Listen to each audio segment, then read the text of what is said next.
이사야 44장 18절에서 20절 말씀입니다. 그들이 알지도 못하고 깨닫지도 못함은 그들의 눈이 가려서 보지 못하며 그들의 마음이 어두워져서 깨닫지 못함이니라.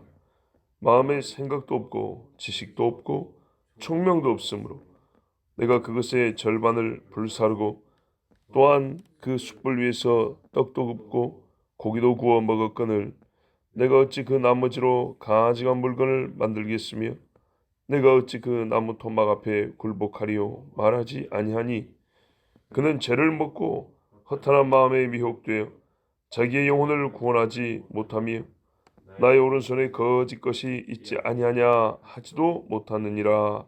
아멘. 하나님께서 이제 본문 말씀 통해서 우상 숭배자들의 이 상태, 그러니까는요 영적이며 이 내면 상태, 특히 이성적 무능력, 이 지성적 공허함에 대해서, 그 다음에는 그들의 결국 결말에 대해서 가르쳐 주십니다. 말하자면 하나님이 가르쳐 주시는 우상학 두 번째 시간입니다.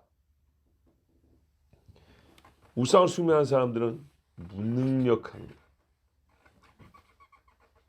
할 수 있는 것이 매우 적습니다. 하나님을 경외하면 할 수 있는 것인데 이들은 못하는 게 있습니다.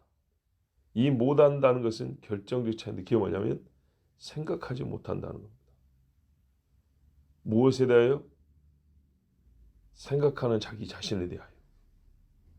이게 아주 중요합니다.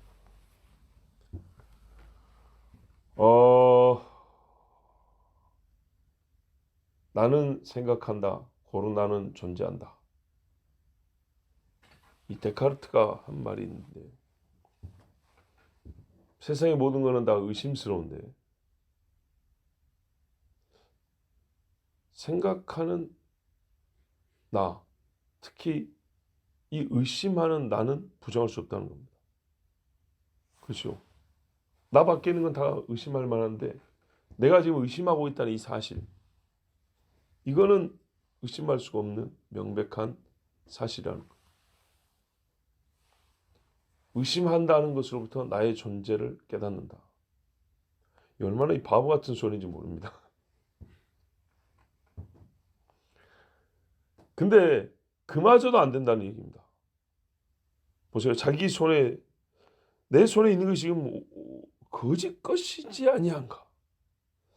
내가 하고 있는 행동과 내가 내 자신에 대하여 또는 내가 믿는 바에 대하여 이거는 뭔가 모순이 있지 않는가라는 자기 자신에 대한 의심도 못 해본다는 얘기입니다. 자,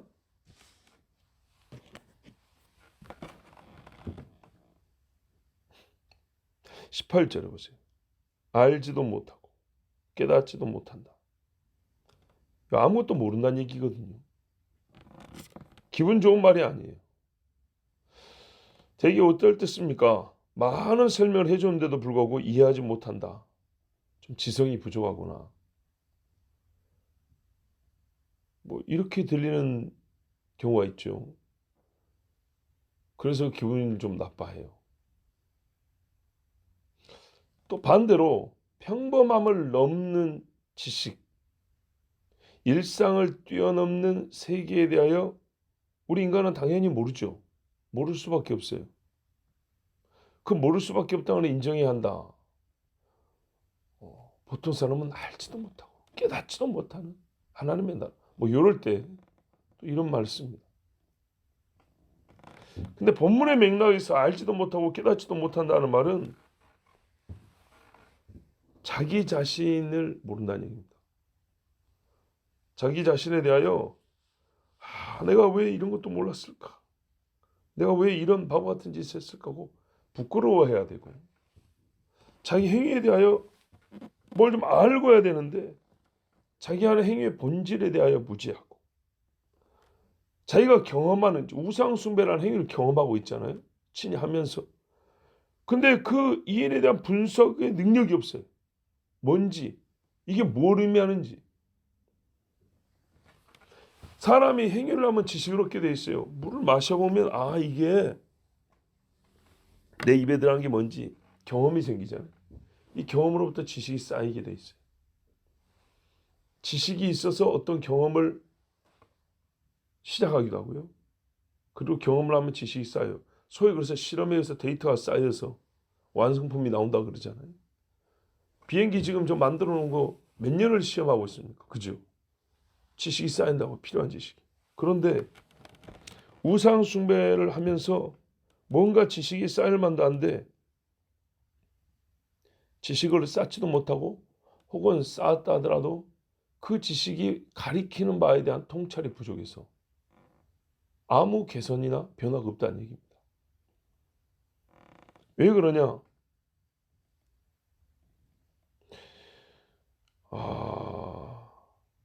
하나님 지금 하시는 말씀이 뭐냐면 너희는 나무를 지금 썰어다가 여러 가지 용도로 쓰고 있지 않느냐. 불떼지, 뭐합니까 또? 고기 굽지, 그쵸? 집 짓지, 수레 만들지, 그리고 우상 만들어 섬기고 있지. 뭐 이런 여러 가지 일을 하면서 뭘 알 수 있냐면 결국에는 이게 다 나무구나 이렇게 나와야 되거든요. 그래서 이 많은 경험이 가르쳐 준 거예요. 다 나무의 성질이잖아요. 불에 타고 마르고 그렇죠. 물을 또 흡수하기도 하고 뭐 이런 것들 다 결국 써보면 이거 나무구나 이렇게 나와야 되는데 하나의 개체를 가져가지고 여러 용도로 쓰면서 그중에 한 가지 용도만 특별히 나무가 아닌 것으로 생각하고 있단 말이죠. 신이라고 생각하는 거예요. 그 갭이 너무 크죠. 이런 바보가 어디냐 이 말이죠. 요걸 어떻게 생각을 못 할까요? 나무에 나무 그냥 사람이 지 손으로 심었고 뭐 자연 상태도 걷었으면 집단에 지가 키우고 자르고 사용한 나무예요. 만져보니까 나무예요. 써보니까 나무라고요. 자르면 잘라지고 그림 그리면 좀 흡수하고 종이하고 좀 다르지만 어쨌든 나무의 성질이에요. 그렇고 이 모든 경험, 우상으로 섬겨본 경험까지 다 종합을 해보면 어떤 결론을 내려야 되냐. 내가 나무로 헛짓을 했구나. 나는 진실로 바보짓을 했구나. 이렇게 나와야 되는 거예요. 여기서 바보 안 되려면요. 우상 숭배한 것만 딱 잘라내면 돼요. 그거 하나만 안 하면 돼요. 그거 하나 때문에 진짜 바보 중에 바보가 되는 거예요. 근데 그 생각을 못 한다는 거예요. 여기에 나무다는 생각을 못 해요. 나무. 경험에 대한 바른 통찰도 없고 얻은 지식에 대한 양심적 고백도 없어요. 우상도요. 만져보면 딱딱하거든요. 두드리면 나무 소리 난다고요. 그런데도 양심적인 시인을 하지 않아요. 이거 나무입니다 말 안 해요. 이거는 내가 섬기는 신입니다. 이게 뭐예요? 하면 이분은 하면서 막 신이라는 거예요. 던지면 땅바닥에 처박혀갖고 깨지고 쪼개지고 하는 나무인데 지식의 변화가 없어요. 행위의 차이도 보이지 못해요. 그러니까 어떻게 해요? 바보죠 바보. 근데 여기에 대하여 하나님이 왜 이런 바보 짓을 하냐? 왜 못 깨닫냐? 할 때 이유를 말해줍니다. 보아도 보는 것이 아니다. 눈이 가려서 보지 못하고 마음이 어두워져서 깨닫지 못한다 이랬어요. 사물의 외형을 보긴 하는데 내적인 본질을 못 본다는 거예요. 이게 이제 같은 뜻의 다른 표현입니다. 눈이 가려서 보지 못하면 이게 형태를 못 본다는 의미에서 눈이 아니잖아요. 속을 못 꿰뚫어 본다는 거예요. 그걸 다른 말로 하면 마음이 어둡다는 얘기예요. 성경을 봐도 글씨는 있는데 전혀 여기서 하나님의 진리를 못 보죠. 마음이 어둡다는 얘기죠. 여러분, 이 사람들은 생각과 통찰이 무능력합니다. 무능. 생각할 줄은 몰라요. 통찰을 얻을 줄은 몰라요. 세상에는요, 빛이 있어야 사물의 구별이 가능합니다. 빛이 있어 사물의 구별이 가능한 것은 크게 두 가지인데요. 형태 외형과 색깔이 나타나기 때문입니다. 그를 통해서 겉을 보고도 속이 꿰뚫어 보이는 경우도 있긴 합니다. 그런데 기본적으로 색깔과 외형의 구별은 빛이 있어야 됩니다. 빛이 없고 그냥 딱 까매버리잖아요. 구분이 안 됩니다. 나눌 수가 없어요. 뭐가 뭔지 차이를 알 수가 없어요. 한마디로 우상숭배자는 빛이 없어요. A, B, C, D 여러 유형의 우상숭배라도 다 어두운 거예요. 어두운 거예요. 새까만 거 그냥. 근데 빛이 들어오면요 벌써 색깔 다르죠. 요거 비슷한 것 같아도 다 다르죠. 이렇게 보세요. 그죠? 소위 흰색 계열인데 얘하고 다 다르죠. 검정색 계열인데 요 검정하고 얘하고 다르죠. 빛이 있으면 나눌 수가 있어요. 차이를 알 수가 있어요. 근데 이 새까만 어두우면요 검은 것이든 흰 것이든 노란 것이든 뭔 차이가 있습니까? 우상 숭배자에는 빛이 없어요. 죄인들의 마음에는 빛이 없어요. 자, 생각이 없다는 것 무슨 뜻인지 19절에 다시 말씀해 줍니다. 사람의 행위라는 건요 그 사람의 생각을 몸으로 나타낸 것입니다. 그런데 자기 행위를 보면 자기 생각을 알아야 되는데 그것도 모를 정도라는 얘기입니다. 이상함을 감지하지 못해요. 자기 행위를 보고 내가 좀 이상하게 하는 것 같다. 그걸 모른다는. 우리 운전을 해도 몸이 말입니다. 평소에 좀 다르게 움직이면 내가 지금 뭔 생각하고 있는 것 같다. 아, 내가 지금 딴 생각 아니라고 운전을 똑바로 못하는구나. 바로 알 수 있죠. 그죠? 밥하다가도 예전에 쌀을 몇 번 이렇게 막 씻고 이렇게 뭐 안 치고 막 할 텐데 뭔가 좀 이상함을 감지해야 될 거 아니에요. 아, 지금 손이 좀 마비돼 가고 있는구나. 몸에 힘이 좀 빠졌구나. 내가 감기균이나 이 정도 다 감지하죠. 그 정도보다 훨씬 큰 문제가 내 행위에서 나타나고 있는 거예요. 내가 지금 이 나무를 썰어가지고 뭔 짓을 하고 있지? 이런 생각도 못 한다는 거예요. 자기 행위를 보고 이상함을 감지하지 못해요. 평상시 같으면 다른 행위에 있어서는요. 미묘한 차이도 감지를 하고 이게 뭐가 잘못된 건지 뭐가 더 잘한 것인지 스스로 판단을 하는데 우상숭배자들은 우상숭배 행위에 대하여 전혀 이상함을 이성적으로 감지를 못해요. 본인이 본인의 생각이 무엇인지 알지 못합니다. 그리고 말을 하는 것이라는 건 사람이 자기 생각을 소리로 나타내는 것인데 자기 행위에 대하여 이상함을 말로 표현하지 않는다. 할 수가 없어요. 보세요. 19절에 전부 다 이 내가 너를 말하는 내가 아니고 나를 말하는 내입니다. 우리 한글에 발음하기 좀 어려운 게 있죠. 나를 가리키는 내는 약간 옆으로 벌린다고 생각하면 돼요. 혀를 옆으로 납작하게 내. 너를 가리키는 내는 위아래로 내. 이렇게 발음. 내가 다르죠 발음.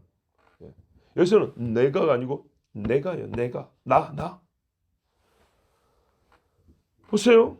자기 스스로 생각하는 말이 내가 지금 뭔 짓을 하나? 나무를 자르고 반은 불사르고 숯불에서 떡 굽고 고기 구워 먹으면서 그리고 내가 그 나머지로는 가증한 물건을 만들고 나무 앞에 절하고 있는데 내가 왜 미친 짓을 하고 있지?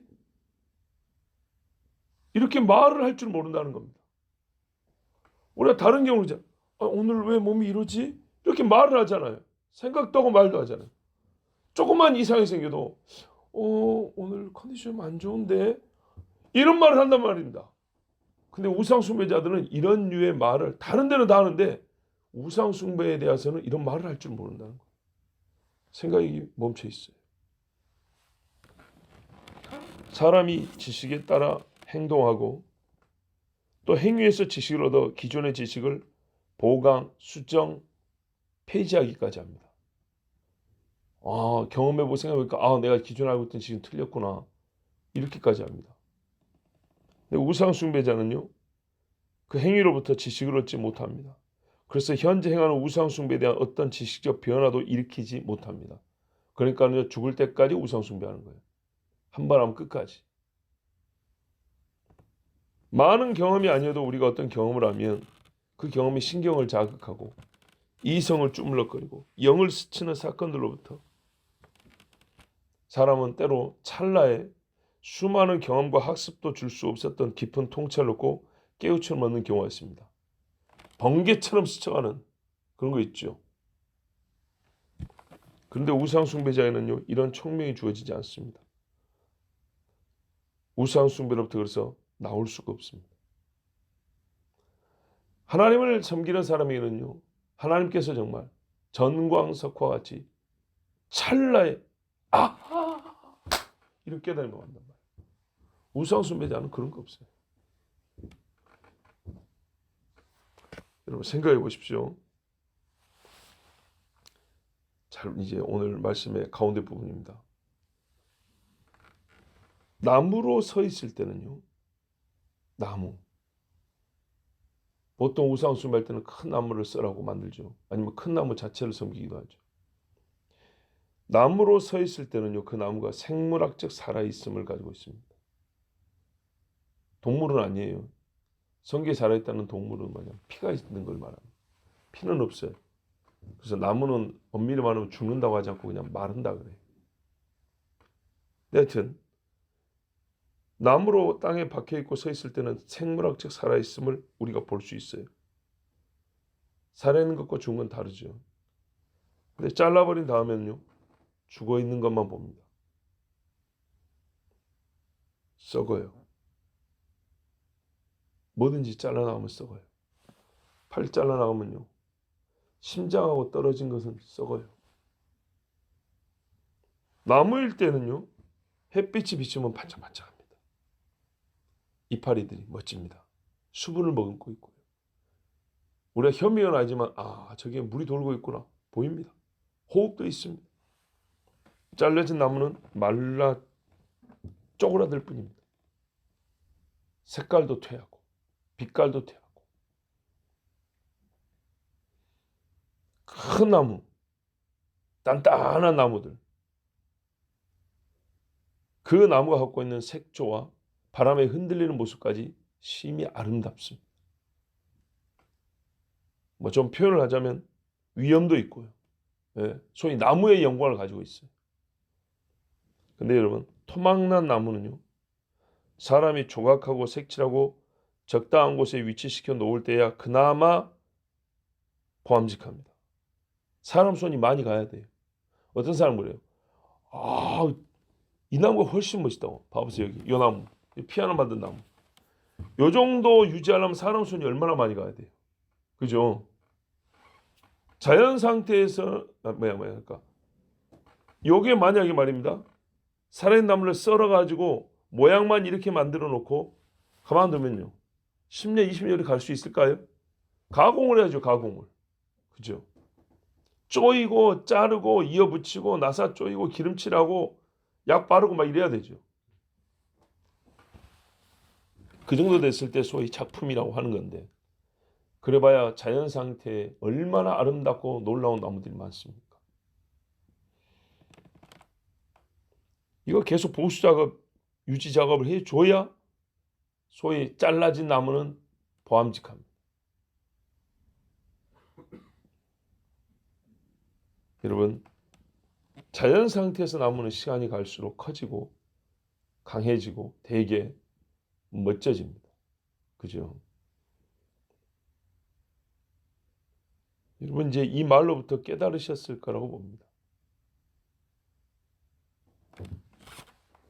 사람이 보십시오. 사람이 자연 상태의 아름다움과 영광을 가지고 있는 나무를 베어서 나무 토막을 만들어 놨습니다. 그러니까 본래 갖고 있는 나무의 영광마저도 잃어버린 나무입니다. 근데 그거를 놓고 엎드려서 경배한단 말입니까? 여러분도 혹시 생각이 없으신가요? 자, 봐보세요. 자연 상태의 나무가 아무리 대단해봐야 인간보다 못한 거예요. 근데 그거를 썰어버렸다고요. 죽여놨단 말입니다. 그럼 말라 비틀어진 거예요. 그 자연 본질, 그 능력치가 뭐냐면 이제 썩는 것밖에 없는 능력이에요. 잘렸기 때문에.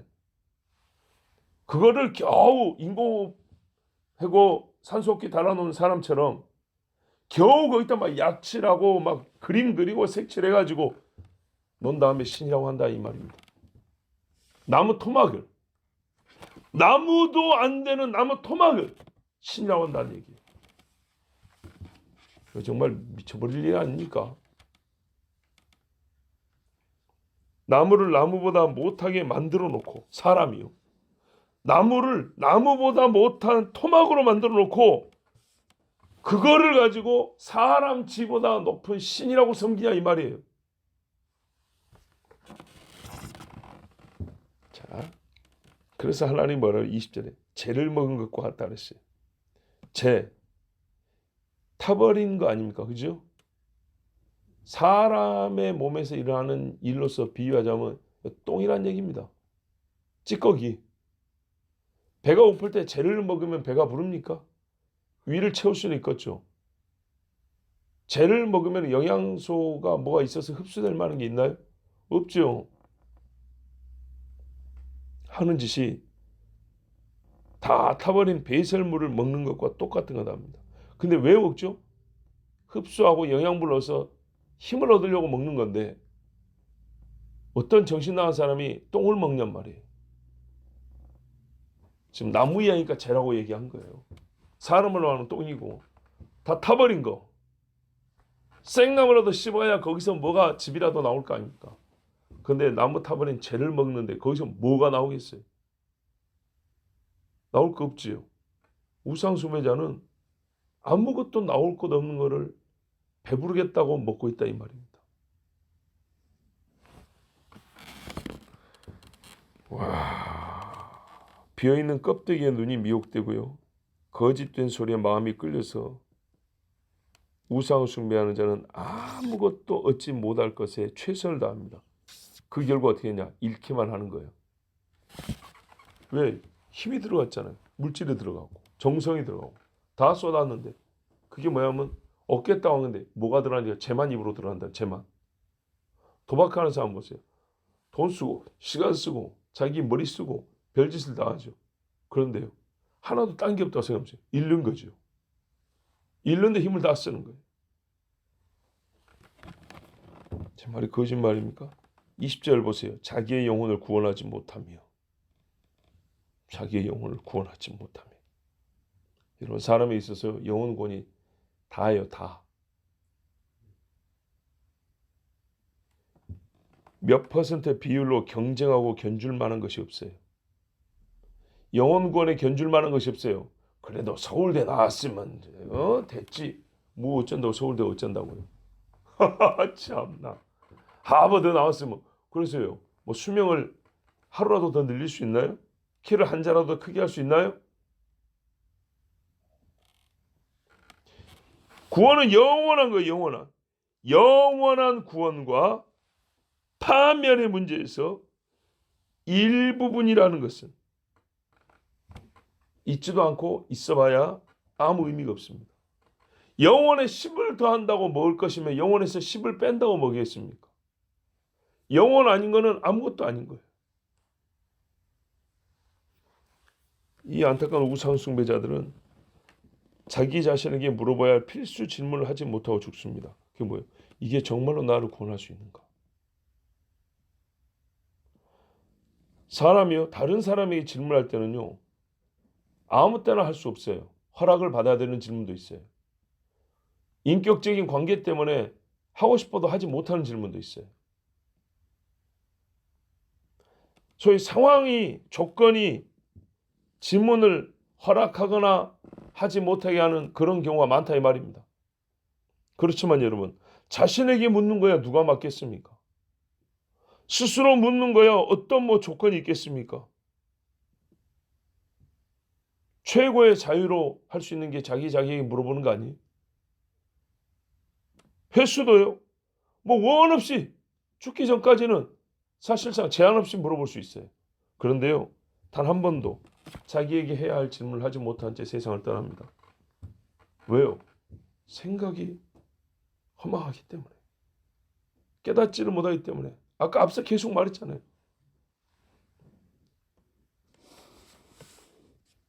나의 오른손에 거짓 것이 있지 아니하냐. 하지도 못하느니라. 뭐 왼손 안 했다는 얘기 아니고 정말 자기가 하는 일에 대하여 최고로 의롭다고 바르다고 생각하고 했던 그 일에 대하여 정말 이것이 진실인가? 혹 내가 거짓 것에 온 힘을 쏟고 산 거 아닌가? 한 번쯤 돌아봐야 될 거 아닙니까? 다른 일은 그렇게 물어봐요.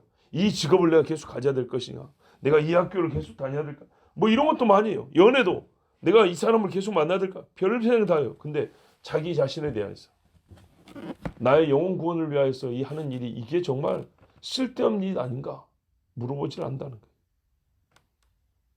하나님께서 가르쳐 주시는 우상학의 결론은 이것입니다. 우상 숭배자는 나무 토막이 되리라. 나무의 영광을 잃고 이리저리 이용되는 신세가 된다는 겁니다. 하나님의 형상으로서의 영광을 잃고 사탄과 귀신에게 잘려진 나무처럼 이용만 당합니다. 그럼에도 불구하고 자신이 어떤 신세인지 얼마나 절망적인 상태에 빠졌는지를 알지 못하는 지적인 불구가 되고 가장 기초적이며 우선되어 물어져야 할 질문도 하지 못하는 사고 불능의 무지자로서 살다가 사망이 됩니다. 이 사람들은 결코 어둠에서 나오지 못하니 이는 하나님께서 그들의 어둠을 없애주지 아니하시고 끄집어내어주지 아니하시기로 작정하셨기 때문입니다. 보다시피 못 나와요 스스로. 끄집어내줘야 되는데 하나님 안 끄집어내줍니다. 데살로니가 후서 2장 11절 12절에 그러므로 하나님이 미혹의 역사를 그들에게 보내서 거짓 것을 믿게 하심은 진리를 믿지 않고 불의를 좋아하는 모든 자들로 하여금 심판을 받게 하려 하심이라 그랬어요. 진리를 믿지 않고 불의를 좋아하는 자들, 진리를 싫어하며 불의를 사랑하는 자들은 하나님이 거둠에 가둬버립니다. 바리새인들 보세요. 성경을 읽고 영생을 얻는 줄로 생각한다면서 사람의 영광을 더 구하는구나 그랬어요. 사람의 영광을 구하는 목적으로 성경을 보니까 그들은 화있을진저 살았으나 지옥에 떨어진 자가 되는 겁니다. 그러므로 여러분 하나님의 진리를 사랑하시고 불의를 미워하십시오. 진리를 사랑하는 것은 영생을 얻기 위하여 우리가 해야 할 일입니다. 다시 한번 사랑하여 경고의 말을 덧붙입니다. 이스라엘이 우상 숭배자가 되었음을 기억하십시오. 이스라엘 이야기입니다. 이스라엘이 우상 숭배자가 됐어요. 하나님의 이름을 가진 자기 자신에 대하여 돌아보는 생각을 할 줄 몰라. 지 이름이 이스라엘인데 우상 숭배자가 됐어요. 성경은 말씀합니다. 어떻게 이스라엘이 우상 숭배될 수 있을까? 한때는 목사여 장로였던 사람이 어떻게 중이 될 수 있는가? 어떻게 무당이 될 수 있는가? 방언을 한 사람이 어떻게 점을 칠 수가 있는가? 여러 번 말씀드렸죠. 90년대 말 2000년대 초쯤에 설문조사인데 점쟁이 중에 70%가 세례교인 출신이라고. 교회에서 세례받은 사람이 당시 우리나라 점쟁이의 70%를 점하고 있어요. 어떻게 그런 일이 있을 수 있는가? 자, 20대 초반에 그걸 고민을 했어요. 소위 그런 사람들은 은사를 받은 사람들입니다. 어떤 케이스가 있냐? 예를 들면 이런 거죠. 교회 나온 지 얼마 안 됐는데 기도모임 갔더니 자기도 모르게 방언이 나온 거예요. 그때부터 어떻게 되죠? 영적 우월감이 생깁니다. 성경은 몰라요. 장조도 모르고 기본적인 스토리도 잘 몰라요. 그런데 목사가 우습죠. 목사는 방언 못 넣어. 저기도 뒤에 쏙닥쏙닥 하죠. 이거 성경 지식적으로만 그러면 뭐야 능력도 없는데 대단한 능력을 가진 것처럼 경건의 능력도 없고 단지 입만 벌려서 얄랄라 샬랄라만 했을 뿐인데 방언을 왜 줬는지 그게 진짜 방언인지 자기가 속아서 이상한 말만 그냥 혀만 풀어가지고 나불거리는 건지 분별도 못한 주제 교만이 빠진 겁니다. 그럼 어떻게 되냐? 귀신한테 살짝 말해준다. 네가 자보다 나아. 이렇게 점점 교만해지죠. 그럼 뭐 좀 이상한 거 보이고 뭐 몇 번 맞추고 그러죠. 오, 그러면 자기가 뭐라 된 줄 알아요, 진짜. 그러다가 도사하고 나가는 겁니다. 그럴 수밖에 없는 교회 안에 잘못된 가르침과 구조가 있어요. 제가 20대 초반부터 교사를 했는데 22살 때 제가 중고등부 총무교사였나 그랬어요. 애들 데리고 여름수련회 갔는데 안타깝게도 당시 우리 교회 목사님이 부흥강사인데 정말 설마 내가 좀 깜짝 놀랐어요. 그때 90년대 말이니까 노랑머리가 유행일 때란 말이죠. 애들 물들이고 와가지고 교회 그냥 재미로 다니는 애들 아니면 어쩔 수 없이 나오는 애들 됐고 그런 애들이 있는데 수련을 갔어요. 첫날 밤 집회를 하는데 목사님이 뭔 설교도 뭐도 별로 없어요. 그럼 뭐 한지 알아요?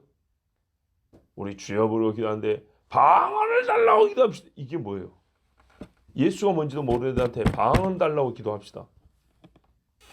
그것만 냅다 그냥 막 몇십 분 기도하는 거예요.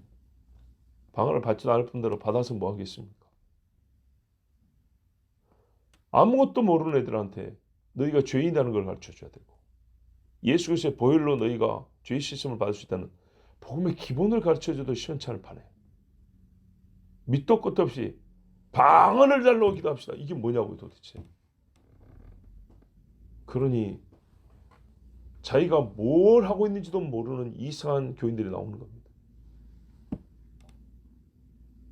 하나님을 알지 못하는 그러나 이름은 성도라고 불린 사람들이 나오는 거예요. 뭔가 이상한 능력은 받은 것 같은데 이게 출처가 어딘지 뭘 했어야 되는지 아무것도 모르는 사람들이 나오는 거예요. 이스라엘이 우상 숭배자가 되었어요. 성경은 어떤 경우에 우상 숭배가 됐냐 우상 숭배에 빠지느냐 하고 가장 위험한 경우 세 가지를 가르쳐 줍니다. 첫 번째, 육체의 정욕이 사로잡힐 때. 고린도전서 10장 7절을 보면 그들 가운데 어떤 사람들과 같이 너희는 우상 숭배하는 자가 되지 말라. 기록된 바 백성이 앉아서 먹고 마시며 일어나서 뛰논다 함과 같으니라. 우상 숭배하면 보통 이 짓을 해요. 다르게 말하면 이 짓이 좋아요. 이 짓을 자유롭게 할 수 있어요. 이 짓이 끌어가요. 두 번째, 교만할 때라 했어요. 그런즉 내 사랑하는 자들아 우상 숭배하는 일을 피하라. 그런데 이 앞에 뭐가 있냐? 섰다고 생각하는 자는 자빠질까 두려워하라. 너희가 시험 당할 때 하나님이 피할 길을 주시는데 교만한 사람은 내가 무슨 시험을 당하겠냐? 뭐 어떤 시험이 나는 이길 수 있어. 평상시에 이랬단 말이에요. 평온할 때. 근데 갑자기 어려운 일 당하면 어떻게 해요? 함께 기도하는 능력이 없고 경건의 능력이 없으니까 하나님 실망했어요. 난 시험 들었어요 하면서 집안다 픽 가버리는 거예요. 그런데 삶이 어렵잖아요. 뭔가를 의지하고 싶은 마음이 들죠. 우상숭배에 빠지기 좋은 거예요. 세 번째, 골로새 3장 5절에 그러므로 땅에 있는 지체를 죽이라. 곧 음란과 부정과 사욕과 악한 정욕과 탐심이니 탐심은 우상숭배니라.